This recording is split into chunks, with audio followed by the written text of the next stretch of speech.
Quantum ഫിസിക്സിനെ പറ്റി കേട്ടിട്ടുണ്ടോ? അതായത് ഒരു സമയം വരെ നമ്മൾ വിചാരിച്ചിരുന്നത് നമ്മുടെ വേൾഡ് മൂവ് ചെയ്യണത് ക്ലാസിക്കൽ ഫിസിക്സ് വെച്ചിട്ട് ആയിരുന്നു എന്നാണ്. അതായത് നമ്മുടെ സ്പീഡ്, ആക്സലറേഷൻ, ത്രസ്റ്റ് പോലത്തെ റൂൾസും ലോസും വെച്ചിട്ട് നമുക്ക് ഒരു സംഭവത്തിനെ മെഷർ ചെയ്യാനും പ്രെഡിക്റ്റ് ചെയ്യാനും പറ്റുന്ന റൂൾസ് വെച്ചിട്ട്. പക്ഷേ ആൽബർട്ട് ഐൻസ്റ്റൈനും മാക്സ് പ്ലാങ്കും ഷ്രോഡിഞ്ചറും ഒക്കെ വളരെ മൈന്യൂട്ടായ കാര്യങ്ങളിലേക്ക് ഇറങ്ങിച്ചെന്നു. Atoms, sub atomic particles, wave forms പോലത്തെ സംഭവങ്ങളിലേക്ക്. അവരെന്താ മനസ്സിലാക്കി വെച്ച് കഴിഞ്ഞാൽ ക്ലാസിക്കൽ ഫിസിക്സ് ഇവിടെ അപ്ലൈ ചെയ്യാൻ പറ്റില്ല, ക്ലാസിക്കൽ ഫിസിക്സിന് ഇവിടെ പ്രസക്തി ഇല്ല ആ ഒരു ക്വാണ്ടം വേൾഡിൽ. കാരണം ഒരു പാർട്ടിക്കിൾ തന്നെ അറ്റ് ദ സെയിം ടൈം പല സ്റ്റേറ്റ്സിലും നമുക്ക് കാണാൻ സാധിക്കും.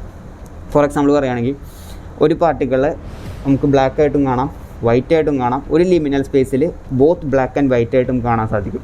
ക്വാണ്ടം സൂപ്പർ പൊസിഷൻ എന്നാണ് ഇതിന് പറയുക. നമ്മൾ പഠിച്ചിട്ടുണ്ട് ഷ്രോഡിഞ്ചേഴ്സ് കാറ്റ് എക്സ്പെരിമെൻറ്റ്.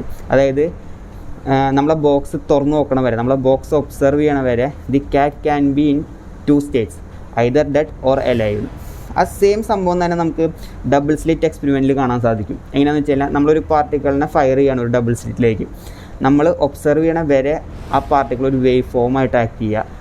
ഈ ബാക്കിൽ വെച്ചേക്കണ ഷീറ്റിൽ നമുക്കൊരു ഇൻ്റർഫറൻസ് പാറ്റേൺ കാണാനാണ് സാധിക്കുക. പക്ഷേ നമ്മളത് വെരി ടൈം നമ്മൾ ഒബ്സർവ് ചെയ്ത് തുടങ്ങി കഴിഞ്ഞാൽ തിരിച്ച് വേവ് ഫോം മാറിയിട്ട് പാർട്ടിക്കൽ ഫോമിലേക്കായിരിക്കും. ഈ 2 ഡബിൾ സ്ലിറ്റിനുള്ളിൽ കൂടെ പോയത് മാത്രമേ നമുക്ക് കാണാൻ സാധിക്കുള്ളൂ. അതിനാണ് ഒബ്സർവർ എഫക്റ്റ് എന്ന് പറയുക. ഭയങ്കര ഡീപ്പായിട്ട് പോകേണ്ട ഒരു സംഭവമാണ് ക്വാണ്ടം മെക്കാനിക്സ് അല്ലെങ്കിൽ ക്വാണ്ടം ഫിസിക്സ്, ക്വാണ്ടം വേൾഡ് എന്നൊക്കെ പറയുന്നത്.